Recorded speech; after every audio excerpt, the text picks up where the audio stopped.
की ओर से मैं आप सभी गुणीजनों का हार्दिक स्वागत और अभिनंदन करती हूँ। सर्वप्रथम गीता ज्ञान गंगा अभियान के इस प्रथम कड़ी में हमारे परमादरणीय और परम प्रिय आचार्य जी श्री आनंद सुब्रमण्यम शास्त्री जी का मैं हार्दिक स्वागत और अभिनंदन करती हूँ। आज हम लोग कई महीनों के बाद एक बार फिर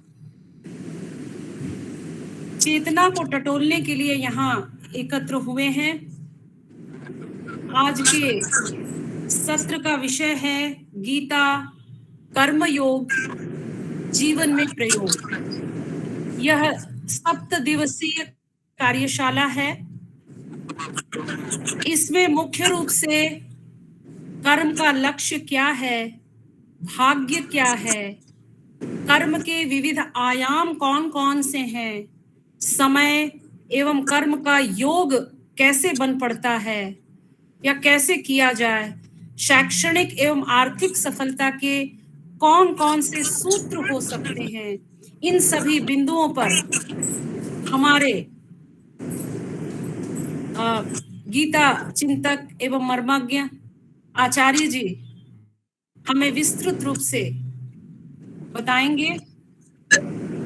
यहाँ जितने भी लोग उपस्थित हैं, मुझे लगता है कि पूर्व में किसी न किसी कार्यशाला में आप सबने भाग लिया होगा और आप सब अच्छी तरह जानते हैं कि आचार्य जी पिछले 5 दशकों से गीता ज्ञान के प्रचार प्रसार में लगे हुए हैं और उन्होंने श्री व्यक्ति विकास संगठन की इस संस्था की स्थापना के द्वारा गीता के प्रचार का अनथक प्रचार प्रसार का जो बीड़ा उठाया है वह चल रहा है।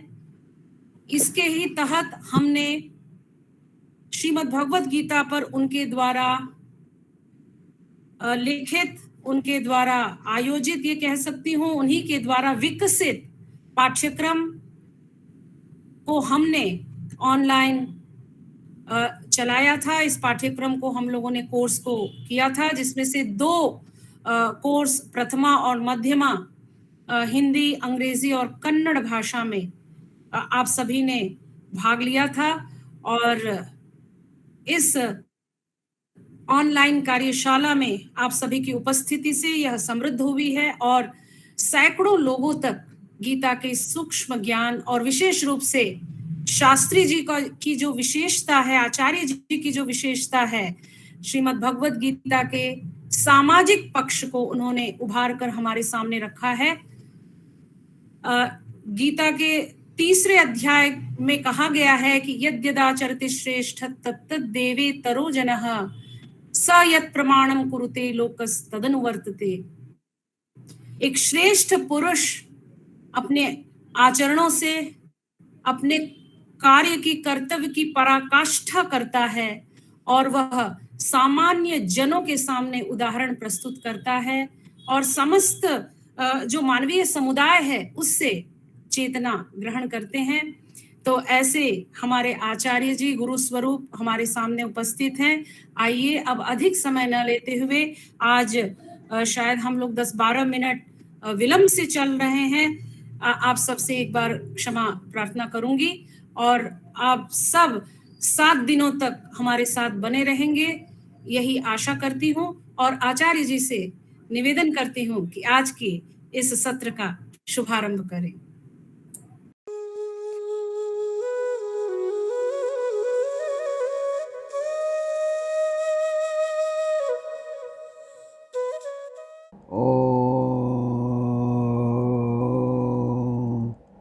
श्री गुरुभ्यो नमः। पार्थाय प्रतिबोधितां भगवता नारायणेन स्वयं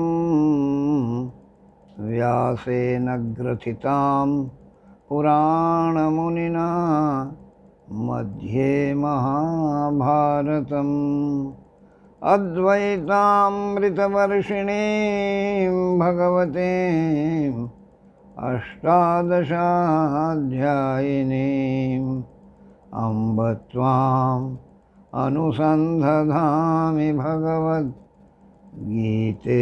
भवद्वेषिणीम् वसुदेवसुतं देवं कंसचाणूरमर्दनं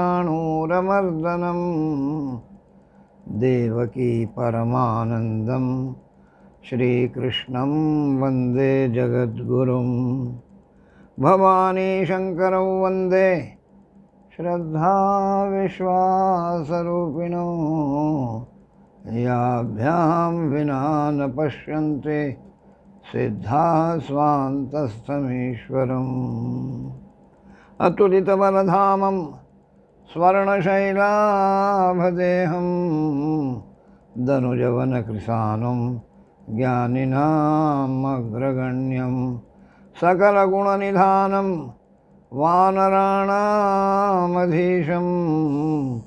रघुपतिप्रियभक्तं वातजातं नमामि। ओम शांति शांति शांति। सप्तदिवसीय कार्यशाला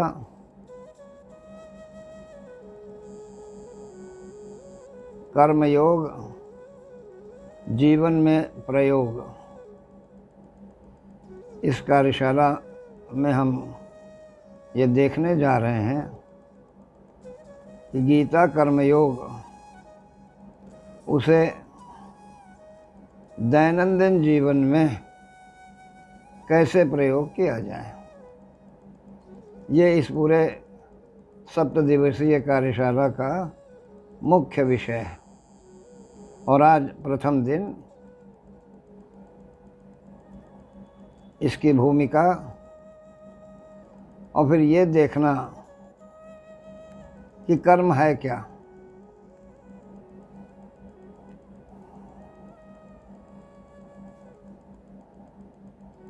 गीता ज्ञान के आयाम कितने हैं।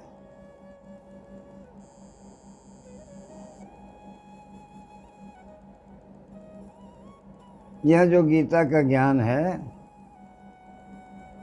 ये 3 स्तरों पर योगेश्वर ने इसको दिया है। इसका सर्वोच्च स्तर है आध्यात्मिक,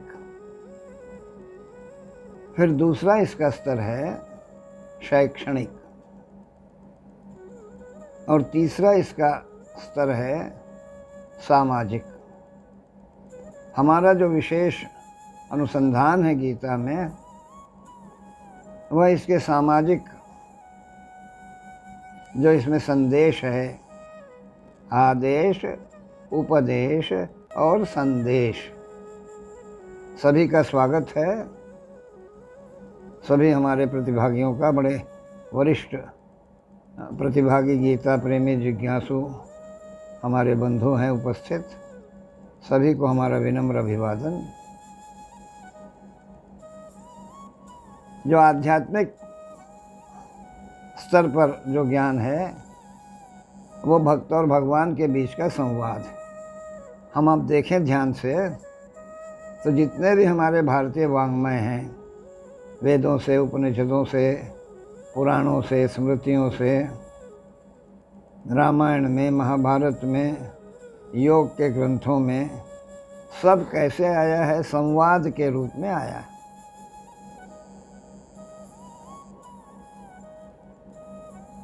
जो आध्यात्मिक संवाद है गीता का वो भक्त और भगवान के बीच में। इसीलिए जबकि वो सद्गुरु के आसन पर विराजमान होकर के दिए, फिर भी कहीं सद्गुरु वाचा करके नहीं आया, जबकि ये गुरु की वाणी है।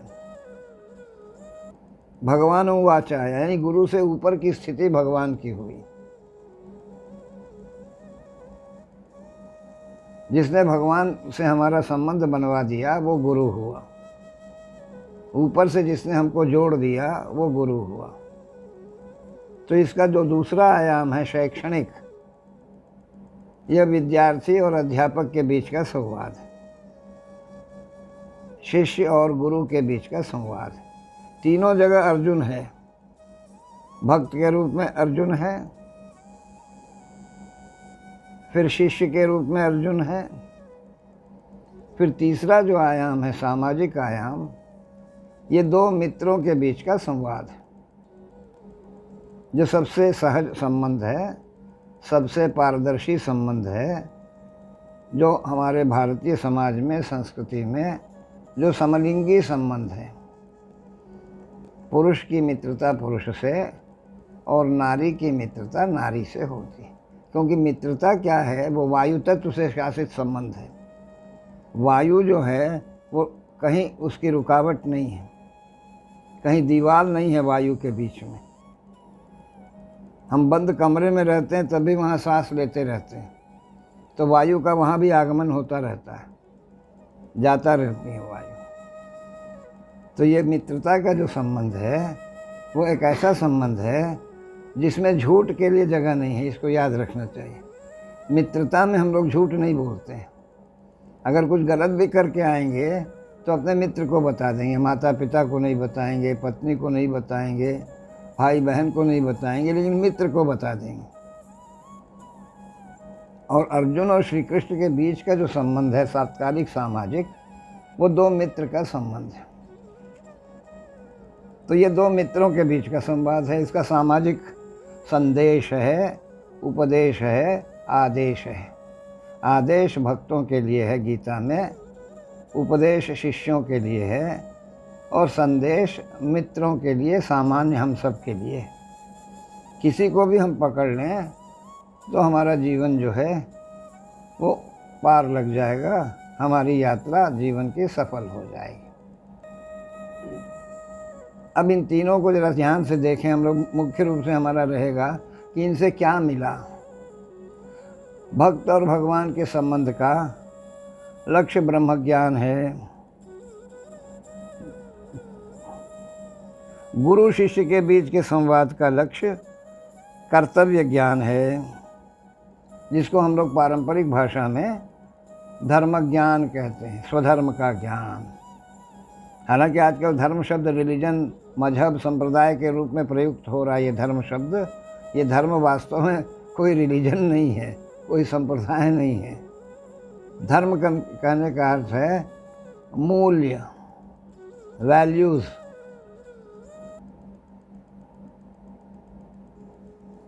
विधान, नियम। वो हिंदू मुसलमान ऐसा कोई धर्म नहीं होता है, वो सब संप्रदाय होते हैं, मजहब होते हैं, वो रिलीजन होते हैं, वो अनेक होते हैं। धर्म अनेक नहीं है, धर्म यूनिवर्सल है। धर्म में प्रेम है, विश्वास है, श्रद्धा है, दया है। ये कोई हिंदू मुसलमान नहीं है, ये सब में प्रेम है, एक ही जैसा है। सब में ये जितने मूल्य हैं, वैल्यूज़ हैं, ये कॉमन है सब में। अगर हम उनको अपनाएं तो, हम तो अपनाते नहीं हैं। हम नाम को लेके पड़ जाते हैं। नाम में कुछ नहीं रखा है जब तक कि उसके पीछे का जो मूल्य है, राम कहें हम तो राम के पीछे एक मूल्य चल रहा है, कृष्ण कहें तो एक मूल्य चल रहा है। उन मूल्यों को जब हम धारण करें तब वो सार्थक हुआ नाम लेना। नाम तो हम ले रहे हैं लेकिन उसके अनुसार हमारा जीवन नहीं चल रहा है, तो उससे कोई लाभ नहीं होता है। तो गुरु शिष्य के बीच में जो संवाद है गीता में, उसका मूल प्रयोजन क्या है? अर्जुन कर्तव्य से च्युत हो रहा था। हम लोगों को भी कर्तव्य का ज्ञान नहीं हो रहा है। कर्तव्य मल्टी डायमेंशनल है। हमारे पेशे में हमारा क्या कर्तव्य है, परिवार में माता पिता के साथ हमारा क्या कर्तव्य है, पत्नी बच्चों के साथ हमारा क्या कर्तव्य है, समाज में हमें तो समाज के प्रति हमारा क्या कर्तव्य है। सब जगह कर्तव्य की भूमिका है। कोई कर्तव्य ऐसा नहीं यही कर्तव्य है। हर जगह पर कर्तव्य का ज्ञान होना चाहिए। तो ये कर्तव्य का ज्ञान कराने के लिए सद्गुरु के आसन पर बैठ करके योगेश्वर श्री कृष्ण जी ने अर्जुन को ये उपदेश दिया। अब मित्र बन करके क्या दिया? ये समझने की ज़रूरत है ना कि भाई मित्र के रूप में अर्जुन को क्या दिया उन्होंने। सामाजिक संवाद का मूल जो प्रयोजन है वो दायित्व का ज्ञान कराना। समाज में हमारा क्या दायित्व है, क्या रिस्पॉन्सिबिलिटी है, क्योंकि हमारा सारा जीवन, सारे परिवार कहाँ चल रहे हैं? समाज में चल रहे हैं। समाज हमको देख रहा है। इसीलिए आप देखे होंगे पहले सब, कोई युवक अगर थोड़ा डिरेल हो जाता था, इधर उधर वो चला जाता था, तो उसको तुरंत लोग कहते थे कि भाई इसका विवाह कर दो। विवाह कर देने का अर्थ क्या है? इसमें दायित्व का बोध आ जाएगा। विवाह होने से क्या होगा? दायित्व का बोध आ गया। ये दायित्व कहाँ से आता है? ये समाज से आता है। समाज के प्रति हम जवाबदेह हो जाते हैं, क्योंकि समाज के सामने हमने किसी का हाथ पकड़ा है, पाणी ग्रहण किया है, फिर उससे हमारे वंश की वृद्धि हुई। ये किसके सामने हुई? समाज के सामने हुई। तो समाज से क्या, इससे क्या हुआ? ये दायित्व बोध से लुप्त हो रहा था अर्जुन। एक तो उपदेश के स्तर पर कर्तव्य से विमुख हो रहा था, भक्त भगवान के बीच के संवाद के लिए ब्रह्म ज्ञान से विमुख हो रहा था, और तीसरे स्तर पर युद्ध कहाँ हो रहा था भाई? समाज में युद्ध हो रहा था। युद्ध क्षेत्र कहाँ है? समाज में है। हम जो भी कर्म करते हैं वो सब कहाँ करते हैं? कोई भी कर्म करें, खेती करें, नौकरी करें, सेवा करें, यावत कर्म सब समाज में जाके हम करते हैं।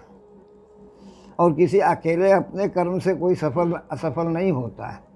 हर कर्म के साथ कई लोग जुड़े रहते हैं। हमारा हर एक जो सफलता है वो एक सामूहिक सफलता है। हम भले अपने सेहरा बांध लें कि मेरे कारण हुआ या अहंकार हुआ, लेकिन हम नौकरी भी कर रहे हैं, तो नौकरी में भी कैसे सफल हैं हम? जब हम हमारा ऊपर का जो हमारा बॉस है उसको हमारा काम ठीक लग रहा है, और हमारे नीचे जो हैं वो हमको ठीक से सहयोग कर रहे हैं, तब हम सफल हैं। जब तक ऊपर से प्रसन्नता नहीं आएगी, जब नीचे से सहयोग नहीं आएगा, तो हम कहीं किसी भी काम को कर रहे हों, हम सफल नहीं हो सकते। तो व्यक्तिगत सफलता नहीं है, सफलता सब समाज में लोगों के साथ जुड़ करके।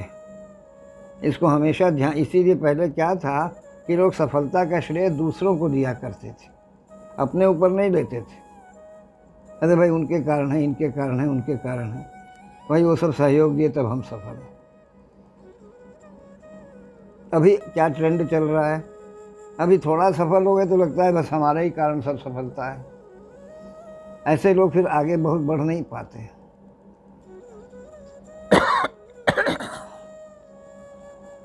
अब कर्म क्या है? सामाजिक संवाद का क्या लक्ष्य हुआ? दायित्व बोध कराना। दायित्व क्या है हमारे ऊपर? इसको देख लीजिए थोड़े से शब्दों में, इसी के बाद कर्म पर हम आएंगे। एक दायित्व हमारे ऊपर है सत्य और न्याय का संरक्षण। सत्य और न्याय को समाज में बचा के रखने का हमारे ऊपर दायित्व है। दूसरा दायित्व हमारे ऊपर है अपनी पहचान बनाने का। हम जिस पेशे में भी हैं उस पेशे में हमारी साख बन जाए, उस पेशे के हम शान बन जाएं, कोई भी पेशा हो, ये दायित्व है हमारा। वो कर्तव्य का पालन होगा तब दायित्व का निर्वाह होगा, और दायित्व का निर्वाह होगा तो अधिकार सुरक्षित रहेगा। 3 शब्द हैं, करना, होना, रहना। जो करना चाहिए वो किया जाएगा, तो जो होना चाहिए वो होगा। जो होना चाहिए वो होगा, तो जो रहना चाहिए वो रहेगा। रहना क्या है? अधिकार सुरक्षित रहना है। पिता हैं, बेटे हैं, पत्नी हैं, पति हैं, कोई भी, या हम डॉक्टर हैं, या हम आर्टिस्ट हैं, या हम अध्यापक हैं, एक संबंधों के साथ है हमारा पहचान, और दूसरा हमारा पेशे के साथ पहचान है ना, दो जगह। एक पेशे के साथ हमारी पहचान बन रही है, एक संबंधों के साथ हमारी पहचान बन, मैं पिता हूँ, मैं पुत्र हूँ, मैं भाई हूँ, मैं बहन हूँ, मैं पत्नी हूँ, मैं माँ हूँ, ये एक पहचान है। और दूसरा जो काम हम कर रहे हैं समाज में, उस काम में हमारी पहचान। इन सारे पहचानों में अधिकार लगा हुआ है, दायित्व लगा हुआ है, कर्तव्य लगा हुआ है। पिता का अधिकार बचा के रखना है तो पिता का कर्तव्य दायित्व निर्वाह होना चाहिए। अधिकार कब सुरक्षित रहता है? जब दायित्व का निर्वाह होता है। दायित्व क्या है? बच्चों को जो है अच्छी शिक्षा देना, उनको अच्छा, यहाँ तक संभव है अच्छे कपड़े, अच्छे व्यवस्थाएं को देना, ये दायित्व। ये दायित्व कैसे पूर्ण होगा? जब हम पिता के कर्तव्य पर आरूढ़ रहेंगे। उसी प्रकार हम अध्यापक हैं, अध्यापक के रूप में हमारा अधिकार कब सुरक्षित रहेगा? जब हम अधिकार के दायित्व का निर्वाह होगा हमारा। और निर्वाह क्या है? दायित्व क्या है? बच्चों को योग्य बनाना, ये दायित्व है हमारा। पास कराना दायित्व नहीं है। आज अध्यापक सब पास कराने में लगे, अब योग्य बन रहा है कि नहीं पता नहीं। हमारे अभिभावक, हमारे अध्यापक, सब लोगों के बुद्धि पर ऐसा पत्थर पड़ा हुआ है कि सब पास कराने में लग रहा है। पास कराने वाले गैंग चल रहे हैं, इतना दीजिए हम पास करा देंगे। अरे भाई, पास करने से थोड़ी ज़िंदगी चलेगी, योग्य बनने से न चलेगी। अध्यापक के ऊपर दायित्व क्या है? हमारे ऊपर, हम अपने पास जो विद्यार्थी हैं उनको हम जो विषय पढ़ा रहे हों उसमें उनको योग्य बनावें। ये कब योग्य बनेंगे? जब अध्यापक के रूप में हम अपने विषय का ज्ञान ठीक से शेयर करेंगे, ठीक से बांटेंगे, ईमानदारी से बांटेंगे, अपने काम में चोरी नहीं करेंगे। एक है चोरी का काम करना, एक है काम में चोरी करना। चोरी का काम से तो दूसरे को कुछ नुकसान होगा, लेकिन काम में जो अर्जुन की भी समस्या क्या थी? उसका काम था, क्षत्रिय था, युद्ध के मैदान में खड़ा था, युद्ध करना उसका कर्तव्य था, लेकिन वो नहीं करना चाह रहा था। ये काम में चोरी। हम अध्यापक हैं, पढ़ाना नहीं चाहते, तनख्वाह चाहिए, पढ़ाएंगे नहीं, नकल करवा देंगे, पास करवा देंगे, पढ़ाएंगे नहीं। तो ऐसे तो नहीं ना होगा, ऐसे तो अधिकार नहीं बचेगा, ऐसे तो दायित्व का निर्वाह होगा नहीं। तो क्या हुआ हमारा सामाजिक स्तर पर? हमको अपनी पहचान को बरकरार रखने के लिए वो दायित्व का निर्वाह होगा, तभी वो पहचान बनी रहेगी। माँ के रूप में, पिता के रूप में, अध्यापक के रूप में, इंजीनियर के रूप में, डॉक्टर के रूप में, विविध रूप जो भी पेशा अपना रहे। अगर हम डॉक्टर के रूप में या अध्यापक के रूप में या इंजीनियर के रूप में या और कोई सेवा दे रहे हैं, हम कंसल्टेंसी कर रहे हैं, तो जब हमारा क्लाइंट हमसे संतुष्ट रहेगा, हमारी सेवा से उसको यदि लाभ होगा, तब तो हमारा दायित्व निर्वाह हो रहा है, हमारी एक पहचान बन रही है। हमारे नए नए क्लाइंट आते जाएंगे, हमारा काम लगातार चलता रहेगा। हम खाली इसको और हमारा ध्यान नहीं जाएगा। हमारी आइडेंटिटी कायम रहनी चाहिए समाज में। आइडेंटिटी का बहुत बड़ा महत्व है जीवन में। ये आइडेंटिटी ही हमको आगे ले जाती है अपने अपने क्षेत्र में, यही दायित्व का निर्वाह कराती है। और दूसरा क्या है? सत्य और न्याय को बचाने के लिए संघर्ष करना। तो 3 स्तरों पर देखिए ये कर्म हमारा चलता रहता है। कर्म का क्या है? कर्म क्या है? कर्म देखिए, एक तो जब हम व्यक्ति और परिवार के रूप में हैं, तब ये हमारे इच्छाओं को पूरा करने का एक साधन है। हमारे इच्छाओं को पूरा करने का एक साधन है। कर्म के माध्यम से ही हमारी इच्छाएं पूरी होती हैं। सब भोजन का हो, वस्त्र का हो, मकान का हो, मनोरंजन का हो, जो भी इच्छाएं आती हैं, वो सब इच्छाएं कैसे पूरी होती हैं? वो कर्म के माध्यम से। कर्म साधन बन गया। फिर दूसरा क्या है? ये व्यक्ति के स्तर पर, परिवार के स्तर पर। और समाज के स्तर पर क्या है? समाज के स्तर पर कर्म जो है वो हमारा सत्य और न्याय को बचाने का संघर्ष है, हमारे दायित्व निर्वाह का संघर्ष है। क्योंकि बिना संघर्ष, युद्ध कोई युद्ध का मैदान नहीं है, यानी हर कर्म में एक संघर्ष है। और संघर्ष से ही आदमी आगे बढ़ता है। अगर संघर्ष नहीं होगा, बादल में संघर्ष होता है तो पानी बरसता है, बीज में संघर्ष होता है तो पौधा निकलता है, माता के गर्भ में जब शिशु जन्म लेता है तो माता संघर्ष करती है तो शिशु जन्म लेता है। संघर्ष से भाग नहीं सकते, संघर्ष तो सतत चल रहा है, संघर्ष में ही विकास है। तो जो समाज में क्या है, हमारा दायित्व के निर्वाह के लिए भी हमारा संघर्ष है अपने पेशे में, और ओवरऑल सामाजिक स्तर पर सत्य और माने लॉ एंड ऑर्डर बना रहे, विधि का शासन बना रहे। सत्य और न्याय को बचाने का क्या अर्थ है? जो विधान है, संविधान है, उसके अनुसार हम चलें, दूसरों को भी चलाने का प्रयास करें। इसमें भी एक संघर्ष है। अभी हम लोग क्या कर रहे हैं? असत्य और अन्याय का विरोध कर रहे हैं, जो फालतू का काम है। इससे कभी सत्य और न्याय विजयी नहीं होगा। अंधेरे का खिलाफत करने से उजाला कभी विजयी नहीं होता है, ना आता है कभी उजाला। उजाले को बचाएंगे, उजाले को लाएंगे तो अंधेरा चला जाएगा, ये हो सकता है। तो हमारा अप्रोच ही निगेटिव है। हम ईमानदारी को लाना नहीं चाह रहे, हम भ्रष्टाचार भगाना चाह रहे हैं। जितना भगा रहे हैं, 40 साल 50 साल से लोग भ्रष्टाचार भगा रहे हैं, लेकिन आज तक वो गया नहीं कहीं, और कई कई चेहरे उसके आ गए। बुराई को हटाने का कोई तरीका नहीं, अच्छाई को अपनाने का सब तरीका है। हम अच्छाई अपनाने पर हमारा जोर ही नहीं है, उजाले को लाने पर हमारा जोर ही नहीं है। कैसे अंधेरा मिटे? अंधेरे से लड़ेंगे तो मिटेगा। भ्रष्टाचार को भगाने 50वां वर्षगांठ जब मनाया, अब तो 75 हो गया, 25 साल पहले उस समय संगमा थे लोकसभा के अध्यक्ष। तो हमने एक पत्र लिखा था उनको कि भाई ये अदृष्ट राक्षस के प्रति क्या जेहाद आप लोग छेड़ रहे हो? ये तो कभी है, अंधेरा तो है ही नहीं, जो है नहीं उससे लड़ने जाओगे तो पराजित न होगे। सोचिए, अंधेरा है नहीं, सब उजाला ही उजाला है। हम उजाले को बचाने लाने में नहीं लगे हैं। अच्छे लोगों का अकाल पड़ा है क्या इस देश में? ईमानदार लोगों की कमी है क्या? बहुत ईमानदार लोग हैं, हर विभाग में हैं, हर पेशे में हैं, लेकिन उनको हम आगे नहीं बढ़ाएंगे, उनको पुरस्कृत करने का काम नहीं करेंगे। भाई हम लोग बोलते हैं कि सच बोलो, ऐसा उपदेश देते हैं अध्यापक भी विद्यार्थी को, माता पिता भी, लेकिन बच्चा बेचारा कब सच बोलेगा? सबसे पहले तो उसको सच बोलता हुआ वो अध्यापक मिलना चाहिए, वो माता पिता मिलने चाहिए जो सच बोल रहे हों। फिर वो सच बोलने कब लगेगा?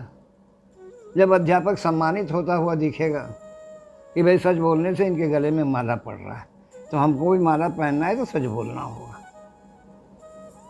लेकिन हमने तो झूठ के गले में माला डाल रखी है, और बच्चों से चाह रहे कि सच बोले, तो कहाँ सच बोलेगा? तो देख रहा है कि झूठ के बाद गले में माला पड़ी हुई, तो झूठ बोलने से ही माला मिल रहा है, तो हम क्या करने सच बोलने जाएं? हम उदाहरण, जो पिता बच्चे को कह रहा है सच बोलना नहीं तो बड़ी मार मारेंगे, और वहाँ कोई आया, जा कह दे कि घर में नहीं है, जा कह दे। अब देखिए प्रैक्टिकल में हमने क्या दिया? झूठ बोलने का उपदेश दे दिया, और वर्बली क्या कह रहे हैं? सच बोलो। तो ऐसे वर्बल उपदेश से तो कोई चीज़ होती नहीं ना, उतरती नहीं ना है कर्म में। कर्म एक तो है साधन हमारे इच्छाओं की पूर्ति का, और दूसरा अपने दायित्व के निर्वाह का, सत्य और न्याय के संरक्षण का ये संघर्ष है। और तीसरा क्या है? तीसरा भी इसका एक, जब इसको आध्यात्मिक स्तर पर लेके जाएंगे तो साधना बन जाएगा। कर्म एक ही है, वो साधन है सुख का भोग करने के लिए, वो संघर्ष है समाज में अपने दायित्व के निर्वाह के लिए, सत्य और न्याय को बचाने के लिए, उजाले को बचाने के लिए। और आध्यात्मिक स्तर पर वो साधना है। कर्म अलग अलग कुछ नहीं है, कर्म तो एक ही है। एक ही कर्म साधन बन जाता है, संघर्ष बन जाता है, साधना बन जाता है। अब हम इसको क्या बना रहे हैं? ये अपने अंदर देखना है। हम इसको कितना साधन बनाए हुए हैं, कितना संघर्ष बनाए हुए हैं और कितना साधना बनाए हुए हैं। ने तीनों स्तरों पर इसका अलग अलग कर्म का विवेचन है। अभी हम लोगों का मूल विवेचन कहाँ पर है? वो सामाजिक स्तर पर है। आज हम लोगों का जो जीवन है, जिसमें कहते हैं कि अकाउंटेबिलिटी, कोई काम बिगड़ रहा है तो किसकी जिम्मेदारी है, वो कोई लेने को तैयार नहीं, सब दूसरे को दोष दे रहा है। अपना दोष हमको दिखता नहीं। हमसे किसी ने पूछा कि मनुष्य का सबसे बड़ा दुर्भाग्य क्या है? देखिए, हमने उससे कहा कि मनुष्य का सबसे बड़ा दुर्भाग्य यही है कि मनुष्य को अपना दोष नहीं दिखता है। सब दूसरों का दोष दिखता है, अपना दोष नहीं दिखता है। सोचिए आप। और दूसरे का दोष देखने से हमको कोई फ़ायदा नहीं। फ़ायदा तो हमको अपना दोष देख के उसको ठीक करने में लगने में तब फ़ायदा है। अभी क्या हो रहा है? अभी हम लोगों ने तीनों स्तर पर देखा, साधन के रूप में कर्म को, संघर्ष के रूप में कर्म को और साधना के रूप में कर्म को देखा। तो ये कर्म का औचित्य क्या बना? बिना कर्म किए भी क्या रह सकते हैं क्या? ये तीसरे अध्याय का प्रारंभ यही कर्मयोग है, विज्ञान है। ज्ञान, विज्ञान, अज्ञान। पहला अध्याय अज्ञान है, जो हम आप हैं। दूसरा अध्याय ज्ञान है, प्रकाश है।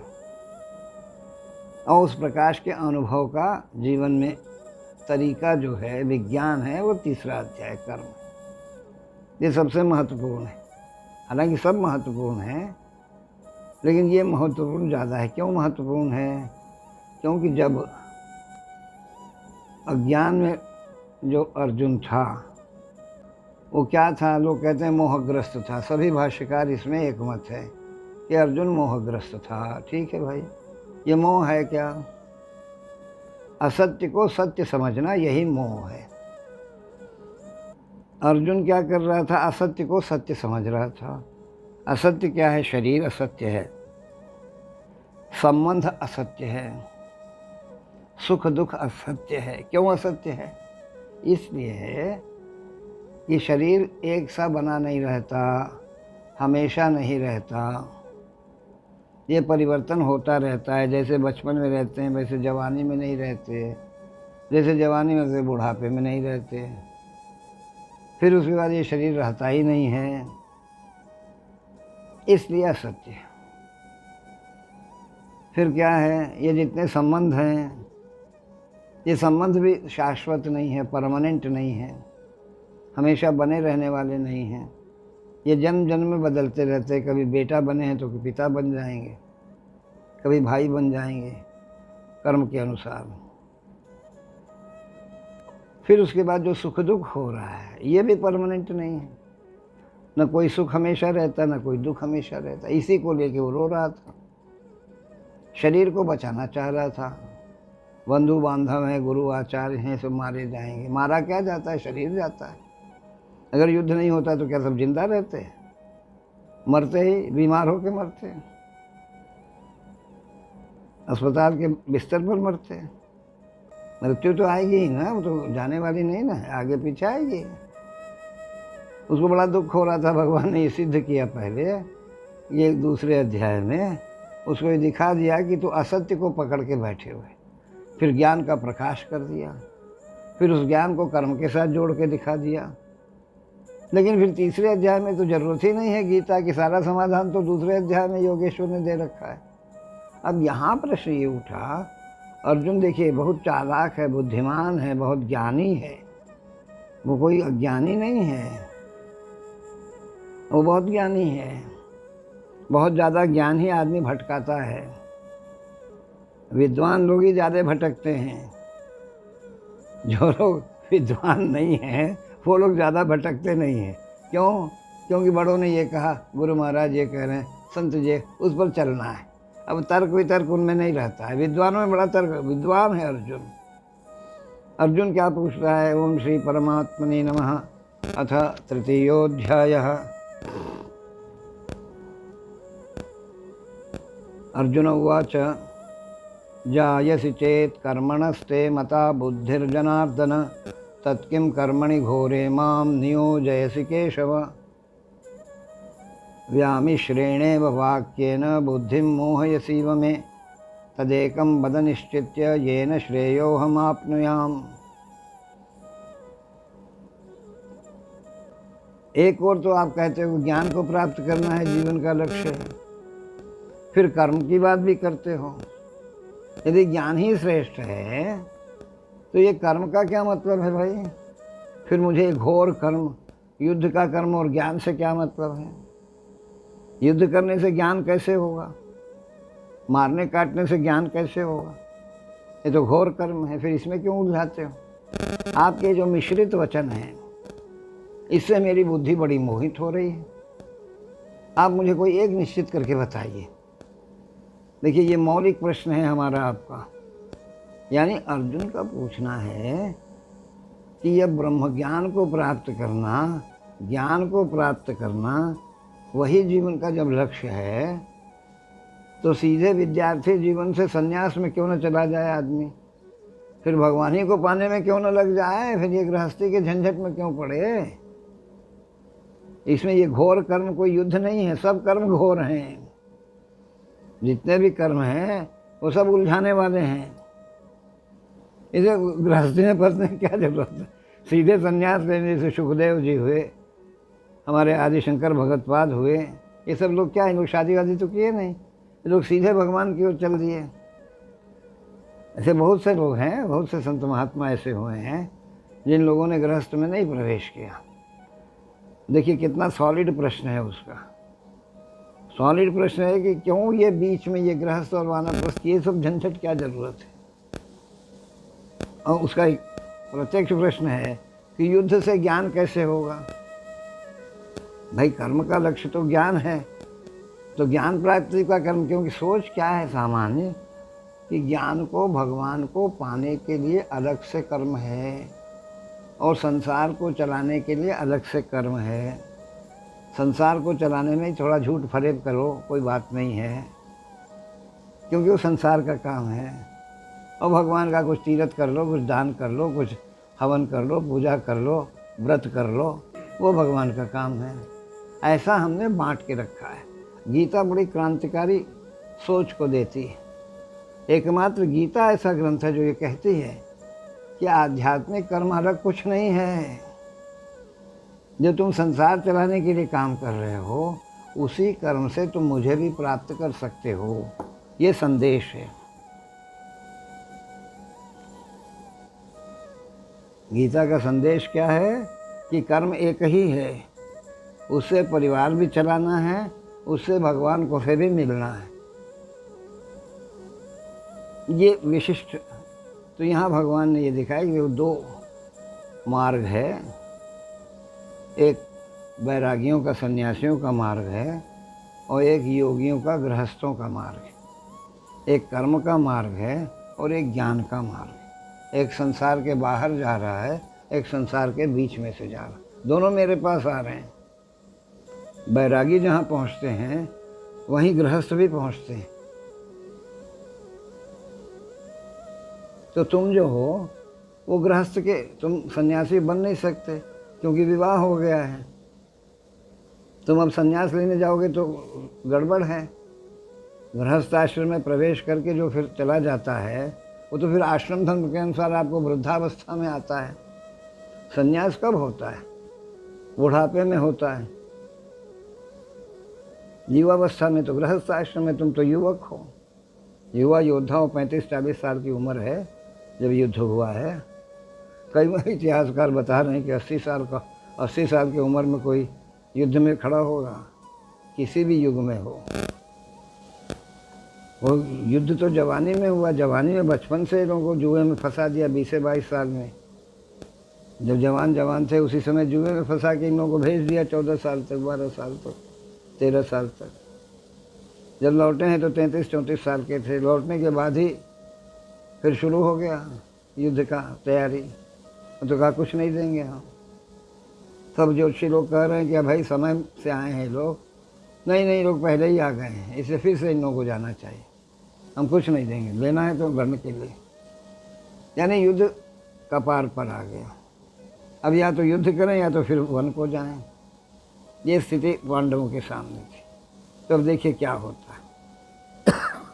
भगवान दिखाते हैं ये जो कर्म का मार्ग है ये तुम्हारा मार्ग है, और एक भी क्षण बिना कर्म किए हम आप रह नहीं सकते, क्योंकि कर्म कहाँ से हो रहा है इसको ध्यान रखिए। कर्म पर विचार बुद्धि में होता है, कर्म की प्रेरणा मन से होती है, और कर्म की अभिव्यक्ति शरीर से होती है। तो इसमें ध्यान रखना है कि कर्म का बीज कहाँ है। कर्म का बीज मन में है, ध्यान रखिए। इच्छा बीज है कर्म का। अभी आपको भी गीता सुनने की इच्छा हुई, तब आप इसमें सम्मिलित हुए हैं सब लोग, तब आप इसको सुन रहे हैं। किसी भी कर्म के लिए इच्छा बीज है। वो हमारे अंदर कोई विपरीत इच्छा जाग सकती है, अनुकूल इच्छा जाग सकती है, दूसरे को मारो काटो ये इच्छा जाग सकती है, अरे भाई बचाओ खिलाओ पिलाओ ऐसी इच्छा भी जाग सकती है। इच्छा तो प्रेरक है ना, बिना इच्छा के तो कोई कर्म होता नहीं है। इच्छा ही बीज है। कहाँ है? मन में।